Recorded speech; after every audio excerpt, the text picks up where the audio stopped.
पंचायत चुनाव के तीसरे चरण में भागलपुर की सनहौला प्रखंड के 18 पंचायत के 237 मतदान केंद्रों पर कड़ी सुरक्षा व्यवस्था के बीच शांतिपूर्वक मतदान संपन्न हुआ। कुल 1,27,000 मतदाताओं में 62% लोगों ने मतदान करते हुए त्रिस्तरीय पंचायत चुनाव के 6 पदों के लिए 530 प्रत्याशियों के भाग को मतपेटी में बंद कर दिया। बायोमेट्रिक सिस्टम से आयोजित मतदान का रिजल्ट 10 अक्टूबर को मतगणना के बाद पता चल सकेगा और गांव की सरकार बनाने के लिए मतदाताओं ने किस पर अपना भरोसा किया है पता चल पाएगा। नौगछिया के साहू परबत्ता निवासी दिलीप कुमार शाह और शिक्षिका अंजू कुमारी के पुत्र अंकित कुमार ने बीपीएससी 65वीं परीक्षा में 10वां स्थान लाकर जिले का नाम रोशन किया है। परिणाम आते ही अंकित के पैतृक गांव में हर्ष का माहौल है, तो अंकित के बचपन के दोस्त उसकी सफलता से काफी उत्साहित हैं। मालूम हो कि अंकित एक सुरक्षा कंपनी में बतौर इंजीनियर उड़ीसा में वर्ष 2013 से पदस्थापित है। अंकित ने बताया कि उसकी प्रारंभिक शिक्षा कटिहार के कुर्सेला में रहकर हुई है। इसके बाद की पढ़ाई पटना स्थित रामकृष्ण रेसिडेंशियल स्कूल से पूरी की और पटना सेंट्रल स्कूल से 12वीं की परीक्षा पास की। अंकित ने बताया कि उसके बाद उन्होंने भागलपुर इंजीनियरिंग कॉलेज से बीटेक किया और वर्ष 2013 में एक सुरक्षा कंपनी में बतौर इंजीनियर अपनी सेवा देने लगे। इस दौरान वो बीपीएससी की तैयारी भी करता रहा। वर्ष 2018 में भी उसने बीपीएससी की परीक्षा पास की थी, जिसके बाद वो श्रम प्रवर्तन पदाधिकारी बन गए। 64वीं बीपीएससी परीक्षा में भी उसने सफलता हासिल की और रेवेन्यू अफसर का पद उन्हें मिला। अंकित ने बताया कि वो यहीं पर नहीं रुके, उन्होंने 65वीं बीपीएससी की परीक्षा में शामिल होकर 10वां स्थान प्राप्त किया। अंकित की मां अंजू देवी गोनार्चक मध्य विद्यालय में शिक्षिका है। अंकित ने अपनी सफलता का श्रेय अपनी माता को दिया है। अंकित की सफलता पर उनकी तीनों बहनें पूजा, आरती और रितिका काफी खुश हैं। परिजनों ने बताया कि बचपन से ही अंकित काफी मेधावी था और उन लोगों को उम्मीद थी कि अंकित एक न एक दिन कुछ करेगा, जिससे कि उसके समाज और परिवार का नाम काफी ऊंचा होगा। अंकित ने कहा कि उसने यह सफलता अपनी कड़ी मेहनत के बल पर हासिल किया है। उसने किसी भी कोचिंग क्लास का सहारा नहीं लिया, लेकिन इंटरव्यू गाइडेंस उसने पटना के रंजीत कुमार सिंह के मिशन 50 से जरूर लिया। अंकित ने कहा कि सिलेबस और प्रीवियस ईयर का क्वेश्चन बैंक का गहन अध्ययन और खुद का नोट्स तैयार कर उसने यह सफलता पाई है। अंकित ने कहा कि वो 8 घंटे ड्यूटी करता था और उसके बाद पढ़ाई करता था, इसलिए उसने कई वर्षों तक सोशल मीडिया का इस्तेमाल नहीं किया। बीपीएससी ने 65वीं संयुक्त प्रतियोगिता परीक्षा का अंतिम रिजल्ट गुरुवार को जारी कर दिया। इसमें नाथनगर थाना क्षेत्र के नरगा वार्ड संख्या 8 निवासी मोहम्मद नौशाद आलम की पुत्री सना आलम ने बीपीएससी परीक्षा में 509वां रैंक हासिल किया। आपूर्ति निरीक्षक पद के लिए वो चयनित हुई। इस सफलता से परिजनों व मोहल्ले में काफी खुशी का माहौल है। उनकी सफलता पर माता पिता ने मिठाई खिलाकर बधाई दी।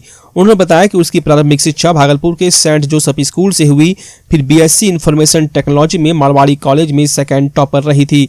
इस सफलता का श्रेय उन्होंने अपने माता पिता को दिया। उनकी सफलता की सूचना पर घर पर रिश्तेदार मुबारकबाद देने पहुंच रहे हैं। उन्होंने नए छात्रों को संदेश दिया कि नियमित रूप से तैयारी करें, सफलता आपके कदम चूमेगी। लेकिन एक हर 2 दिन के बाद रहता है, तो मैं क्या करती थी ना, मैंने एक अपना क्या लोगो बनाया था कि डोंट क्विट।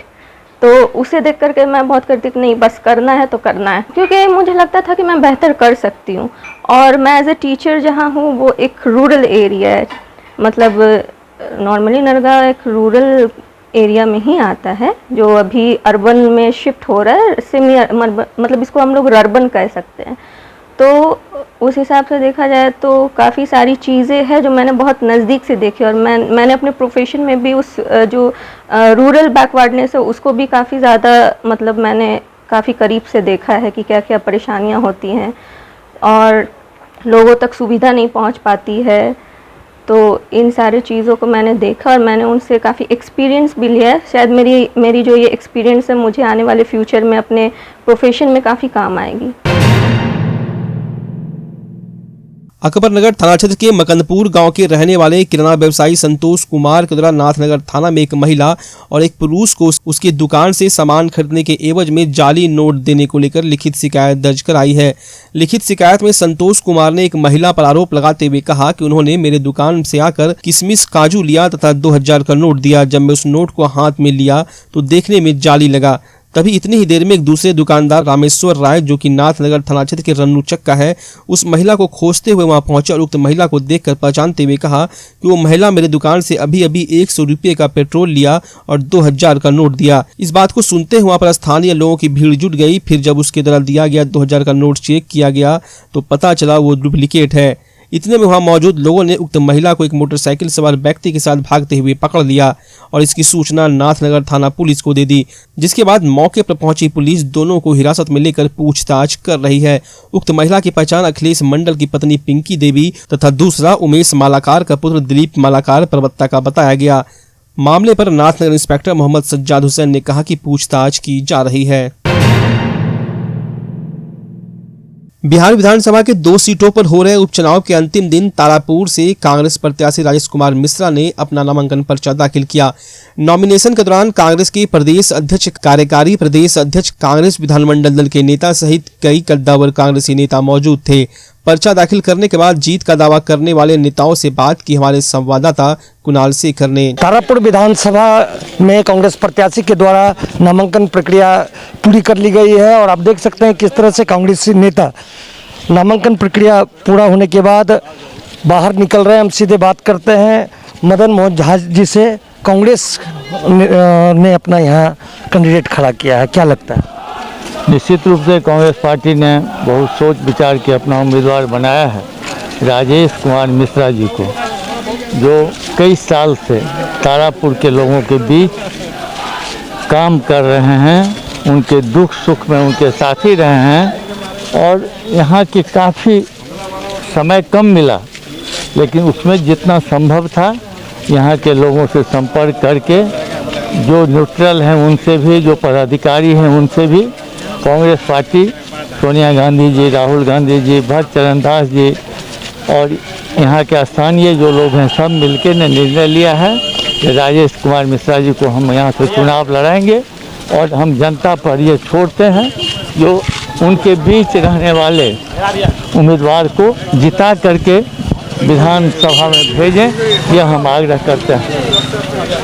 तो जो समाज में लोगों के बीच रहते हैं वैसे नेता को यहाँ कांग्रेस ने प्रत्याशी घोषित किया है। हम सीधे कांग्रेस विधानमंडल दल के नेता अजीत शर्मा जी से बात करते हैं और जानने का प्रयास करते हैं क्यों महागठबंधन की गांठ कमजोर पड़ गई। नहीं, कोई बहाने गांठ कमजोर पड़ गई ये कहना बिल्कुल गलत है। आप चुनाव लड़ेंगे तो गठबंधन कमजोर पड़ गया। जनता की जब आवाज़ जो होती है, सब लोगों का था कि कांग्रेस को चुनाव लड़ना चाहिए, तो हम लोग तो जनता के बीच रहते हैं, जनता के बीच काम करते हैं, जनता की जो आवाज़ होती है उस पर हम लोग खरे उतरते हैं। कांग्रेस पार्टी जनता के साथ शुरू से रही है, भारतवर्ष आज़ादी से लेकर आज तक, और उनका डिमांड था कि कांग्रेस को चुनाव लड़ना चाहिए, इसलिए हम लोग चुनाव लड़ रहे हैं। यदि महागठबंधन के सभी दल एक साथ लड़ते तो नतीजा कुछ और हो सकता था। नहीं, ऐसा कुछ नहीं है। जनता वोट देती है, जनता अगर आपके साथ है तो किसी को भी जिता देगी। आप भी लड़ोगे, उसका इंडिपेंडेंट भी जीत जाओगे। कांग्रेस पार्टी राष्ट्रीय पार्टी है, बहुत बड़ी पार्टी है। निश्चित तौर पर आपको बता दें, जो जनता की आवाज़ है, ये चुनाव कांग्रेस पार्टी जीत रही है और भारी बहुमतों से जीत रही है। तो इस तरह से कांग्रेस विधानमंडल दल के नेता अजीत शर्मा ने कहा कि कांग्रेस पार्टी यहाँ पर भारी बहुमत से चुनाव लड़ रही है। राजेश मिश्रा जी हैं, तारापुर से कांग्रेस ने इन्हें अपना प्रत्याशी घोषित किया है और अभी अभी नामांकन पर्चा दाखिल कर बाहर निकले। राजेश जी मैदान में उतरे हैं, क्या सोच है? मैं तारापुर के विकास के बारे में सोचता हूँ। हमारा तारापुर विधानसभा धान का कटोरा कहा जाने वाला विधानसभा है और यहाँ सिंचाई की जो व्यवस्था है सरकार की वो बिल्कुल चरमराई हुई है। नहरों में पानी नहीं है, भगवान भरोसे यहाँ पे किसान जीते हैं, तो उसका और युवाओं के भविष्य के लिए कोई व्यवस्था नहीं है, शिक्षा की हालत चरमराई हुई है। तो सारी चीज़ों को देख के मैं तो यही सोचता हूँ कि तारापुर की कैसे युवा कहाँ भविष्य देख रहे हैं, तो उनके भविष्य के लिए मैं लड़ाई लड़ रहा हूँ। तो लगातार आप सामाजिक कार्यों में अभिरुचि रखते हैं, उसका फायदा मिलने जा रहा है? बिल्कुल, मैं उनके बीच रहता हूं, उनके सुख दुख में रहता हूं, उनके भविष्य में रहता हूं, उनके भविष्य के बारे में चिंतित रहता हूं हमेशा, और जो भी मेरे से बन पड़ता है करता हूं। तो यहाँ पर आप देख सकते हैं कि किस तरह से नामांकन पर्चा दाखिल करने के बाद यहाँ जो कांग्रेस पार्टी के नेता हैं वो बाहर निकल रहे हैं। प्रवीण सिंह कुशवाहा जी हैं, सीधे उनसे बात करते हैं, क्या लग रहा है तारापुर में? तारापुर में हम लोग चुनाव जीतेंगे, और क्या लगना है। जिस तरह से जीतने के लिए लड़ रहे हैं चुनाव। जिस तरह से महागठबंधन के घटक दल जो है आरजेडी ने अपना अलग प्रत्याशी घोषित किया है, आपने अलग प्रत्याशी घोषित किया है, क्या लग रहा है कि तारापुर में क्या स्थिति बनने सबको अपना पार्टी को मजबूती देने का अधिकार है। वो लड़ना चाहते हैं चुनाव, तो हम भी लड़ना चाहते हैं चुनाव। हमारे चुनाव में ही वो नहीं आए थे तो हमको कोई अफसोस थोड़ी हुआ था, फिर भी हम लड़े थे, आज भी हम लड़ेंगे। तो क्या चुनाव का क्या परिणाम क्या हो सकता है प्रवीण जी? परिणाम 100% हम लोग जीत के लिए लड़ रहे हैं और जीतेंगे। तो इस तरह से कांग्रेस नेता प्रवीण कुशवाहा जी थे जिन्होंने साफ कहा कि कांग्रेस पार्टी चुनाव जीतने के लिए लड़ रही है और जनता के समर्थन के बदौलत कांग्रेस पार्टी तारापुर में अपना परचम फहराएगी। अपने सहयोगी कैमरा पर्सन सुबोध के साथ कुणाल शेखर, टीवी अंग प्रदेश, डेन न्यूज, तारापुर। आपके भागलपुर में पूरी भव्यता के साथ महिलाओं के लिए पहली बार भव्य रेंज और ब्रांडेड आइटम का संसार भाव्या। बेनम बेहद ही खूबसूरत sari, lehenga, salwar suit, suit piece, kurti और अंडरगारमेंट्स, ये सब कुछ होगा एक ही छत के नीचे। भाव्या यानी भाव्या के साथ भव्य रेंज की सौगात। बेनम Bhavya exclusive showroom, Kachahari Chowk, near petrol pump, Bhagalpur. Bhavya exclusive showroom. Sundarvati Mahila Mahavidyalaya में इंटरमीडिएट में नामांकन को लेकर प्रचार के खिलाफ काफी हो हंगामा किया गया। छात्राओं का कहना था कि सभी कॉलेजों में नामांकन का दौर अभी तक चल रहा है, परंतु सुंदरवती महिला महाविद्यालय के प्राचार्य का कहना है नामांकन के लिए अब दुर्गा पूजा के बाद महाविद्यालय कार्यालय से संपर्क करें, अभी कोई नामांकन नहीं होगा। इस बाबत छात्राओं ने कार्यालय के सामने प्राचार्य के खिलाफ नारेबाजी कर विरोध जाहिर किया। साथ ही साथ छात्राओं के अभिभावक भी प्राचार्य से मिलने की कोशिश की, परंतु प्राचार्य से अभिभावक को नहीं मिलने दिया गया। अंततः छात्राएं जबरन प्राचार्य के कार्यालय में प्रवेश कर गई और अपनी सारी बातें प्राचार्य से कहीं। इस पर प्राचार्य ने कहा कि अभी हमारे महाविद्यालय में कोई नामांकन नहीं होगा, इसके लिए आपको दुर्गा पूजा तक रुकना होगा। हमारे महाविद्यालय में पूजा को लेकर कई कर्मचारी छुट्टी पर हैं। इंटर में एडमिशन नहीं लिया जा रहा है, हम लोग 10 दिन से घूम रहे हैं, यहाँ पर स्टाफ अवेलेबल रहते हुए भी नहीं लिया जा रहा है। क्या बोले? स्टाफ बोले कि हम 5 मिनट में ले लेंगे एडमिशन, सर से बस इन्फॉर्म करके आइए। और सब कुछ है क्लियर, फिर भी प्रिंसिपल का बस वो चाहिए इन्फॉर्मेशन। ये बिहार विद्यालय परीक्षा समिति द्वारा संचालित +2 के 11वें में नामांकन के लिए ऑन स्पॉट नामांकन के लिए आई है। समस्या ये है कि हमारे 6 कर्मी पंचायत चुनाव कार्य में व्यस्त हैं। मेरे कंप्यूटर ऑपरेटर जो हैं वो दुर्गा पूजा अवकाश पर चले गए, तो मैंने जिला शिक्षा पदाधिकारी से निवेदन किया है लिखित रूप से कि कम से कम एक दक्ष कंप्यूटर ऑपरेटर जो पोर्टल पर अपडेट कर सके, एक तृतीय वर्गीय जो रसीद काट सके। मैं SM कॉलेज में उसे जगह कंप्यूटर समेत दूंगा और तब नामांकन लूँगा। और नामांकन उसी शर्त पर लूँगा जब पोर्टल पर अपडेट हो जाएगा, तब मैं उसे रसीद दूंगा। पहले होने पर फेल होने की भी संभावना रहती है। मैं तैयार हूँ, लेकिन मैंने जिला शिक्षा पदाधिकारी को लिखा है, अगर आदमी देते हैं तो आज से होगा। पूर्व केंद्रीय मंत्री और लोक जनशक्ति पार्टी के संस्थापक रामविलास पासवान की पहली पुण्यतिथि पर भागलपुर में श्रद्धांजलि सभा का आयोजन किया गया। लोक जनशक्ति पार्टी के द्वारा स्थानीय निजी होटल में जिला अध्यक्ष अमर कुशवाहा के नेतृत्व में आयोजित श्रद्धांजलि सभा के दौरान रामविलास पासवान के चित्र पर माल्यार्पण और पुष्पांजलि कर लोजपा नेताओं और कार्यकर्ताओं ने अपना श्रद्धांजलि अर्पित की और उनके विचारों को जन जन तक पहुँचाए जाने की बात कही। साथ ही गरीब गुरबों को हर संभव मदद पहुँचाकर लोक जनशक्ति पार्टी के संस्थापक को सच्ची श्रद्धांजलि दिए जाने की बात कही। पहले हम लोग के नेता स्वर्गीय रामविलास पासवान जी की प्रथम पुण्यतिथि थी, जो आज हमारे जिला अध्यक्ष सतीश पांडे जी की अगुवाई में हम लोग आज उनकी प्रथम पुण्यतिथि मनाए। हम सभी जितने भी तमाम लोक जनशक्ति पार्टी के यहाँ पर कार्यकर्ता, उनके द्वारा किए गए कार्य को याद किए, उनके द्वारा बिताए गए समय को याद किए। और आज हम लोग के लिए बहुत ही दुख का दिन है, क्योंकि आज के दिन ही हमारे नेता स्वर्गीय रामविलास पासवान जी का खबर जब हम लोग सुने थे, उस समय हम लोग कभी ये सोच नहीं पा रहे थे कि हमारे नेता हम लोग को छोड़ के इतने जल्दी चले जाएंगे। बिहार में सभी जिलों में जिला अध्यक्ष जी की अध्यक्षता में श्रद्धांजलि समारोह पुण्यतिथि के अवसर पर रखा गया। उसी के मद्देनजर भागलपुर में भी होटल पैराडाइज में हमारे जिला अध्यक्ष सतीश पांडे जी के अध्यक्षता में यहाँ पर श्रद्धांजलि समारोह रखा गया। इसमें हम लोगों ने न केवल उनके आदर्श, उनकी बात, उनके द्वारा जो 1 नेशन 1 कार्ड सहित जो अन्य विभिन्न योजनाएं हैं, उन योजनाओं के बारे में किस तरीके से जन जन तक उसका लाभ लोगों को मिले। हर घर आज के डेट में जितने भी गरीब, दलित, वंचित, शोषित परिवार के लोग हैं जिनको राशन कार्ड की आवश्यकता है और जिन तक राशन कार्ड नहीं पहुंच पाया है, हम तमाम लोग यही प्रयास रहेगा कि इस अभियान को हम लोग वृहद रूप में चलाकर जन जन तक जो बचे हुए लोग हैं उन तक किस तरीके से हम लोग राशन कार्ड पहुंचाकर हमारे आदर्श रहे आदरणीय स्वर्गीय रामविलास पासवान जी की उस प्रमुख योजना को धरातल पर पहुंचाने का, जन जन तक पहुंचाने का काम करें। जज्बा संकल्प संस्थान भागलपुर की ओर से एक निजी होटल में दुर्गा पूजा के मौके पर महिलाओं के लिए डांडिया उत्सव कार्यक्रम का आयोजन किया गया। दुर्गा पूजा के मौके पर आयोजित कार्यक्रम का उद्घाटन भागलपुर की पूर्व उप महापौर डॉक्टर प्रीति शेखर और संस्था की संयोजिका जिया गोस्वामी ने संयुक्त रूप से दीप प्रज्वलित कर किया।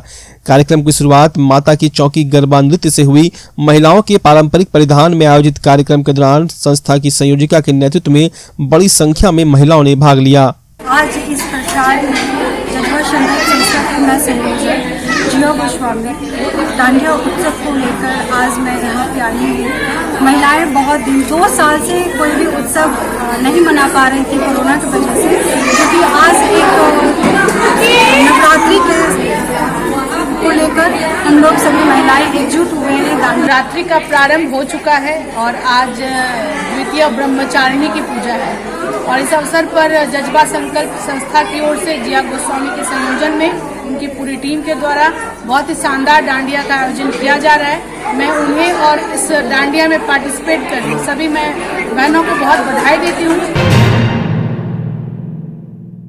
ललमटिया थाना परिसर में दुर्गा पूजा को लेकर थाना अध्यक्ष मिथिलेश कुमार के नेतृत्व व गणमान्य लोगों की उपस्थिति में शांति समिति की बैठक आयोजित की गई।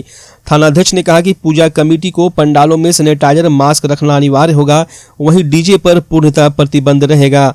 थाना अध्यक्ष ने शांति व सौहार्दपूर्ण माहौल में पर्व मनाने की अपील की। उन्होंने कहा कि विसर्जन शोभा यात्रा में शांति समिति के सदस्य मौजूद रहकर शांति व्यवस्था कायम रखने में सहयोग करेंगे। वहीं चौक चौराहों पर पुलिस बलों की तैनाती रहेगी और सादे लिबास में पुलिस बल भ्रमणशील रहेंगे। असामाजिक व उपद्रवी तत्व पर पुलिस की पहली नजर रहेगी। सामाजिक सौहार्द बिगाड़ने वालों के विरुद्ध कानूनी कार्रवाई की जाएगी। मौके पर प्रशिक्षु दरोगा केशव कुमार, पूर्व वार्ड पार्षद अमरकांत मंडल, पूनम देवी, अजीत कुमार उर्फ अप्पू सा, जीवन कुमार, नरेश मिश्रा, मुन्ना खान, मोहम्मद छोटू, शंकर चौधरी, जवाहर मंडल समेत कई गणमान्य लोग उपस्थित थे। शांतिपूर्ण दुर्गा पूजा और विसर्जन शोभा यात्रा संपन्न कराए जाने को लेकर भागलपुर के विश्वविद्यालय थाना परिसर में शांति समिति और दुर्गा पूजा महासमिति की बैठक आयोजित की गई। थाना प्रभारी रीता कुमारी की अध्यक्षता में आयोजित बैठक के दौरान महासमिति के पदाधिकारियों और सदस्यों के साथ साथ विश्वविद्यालय थाना क्षेत्र की दुर्गा पूजा महासमिति के सभी मेढ़पति मौजूद थे। बैठक के दौरान सरकार और जिला प्रशासन के द्वारा जारी गाइडलाइन के अनुसार पूजा और विसर्जन शोभा यात्रा संपन्न कराए जाने की बात कही गई। साथ ही सर्वसम्मति से यह निर्णय लिया गया कि 16 अक्टूबर को सभी प्रतिमा दिन में स्टेशन चौक पर कतारबद्ध होगी। वहीं से शोभा यात्रा मुसहरी घाट पहुंचेगी और मां दुर्गा की सभी प्रतिमाओं का विसर्जन किया जाएगा।